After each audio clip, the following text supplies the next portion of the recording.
চন্দনদা, এমনি ওভারঅল চার্টে আপনার দাম্পত্য জীবনের স্পেশাল সমস্যাটা যে আসলে কি, এটা যদি আমাকে বলতে পারতেন।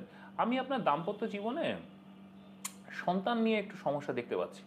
সন্তান মানে সন্তানের স্বাস্থ্য অথবা সন্তান পেতে একটু সমস্যা হতে পারে, সেটা দেখতে পাচ্ছি।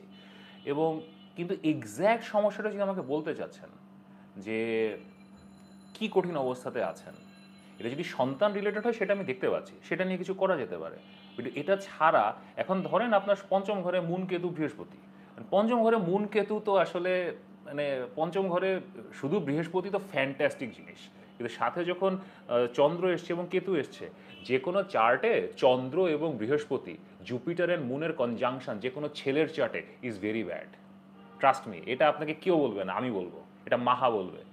যে কোনো ছেলের চার্টে বৃহস্পতি এবং চন্দ্রের কনজাংশন বা দ্যুতি ইজ ভেরি ব্যাড। এটা আসলে দাম্পত্য সমস্যা দেয়। কিন্তু এখন এখানে কেতুও আছে, এখন মুন জুপিটার কেতু।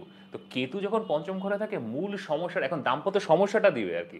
আমরা মুন জুপিটার থেকে কেতু আসাতে পঞ্চম ঘরে আমরা মূল সমস্যাটা দেখি যে সন্তান রিলেটেড সমস্যা, যে সন্তান হচ্ছে না, ওর অনেক দেরি হচ্ছে, অথবা আরও অনেক কিছু দেখতে পারি যেটা আমি আসলে পাবলিকলি বলতে যাচ্ছি না এখানে। তো এটা যদি হয় আপনি আমার সাথে হোয়াটসঅ্যাপে যোগাযোগ করতে পারেন, আর আমরা এটা নিয়ে কাজ করতে পারি। ওর আপনি এখানে আরও ডিটেল লিখতে পারেন। এটা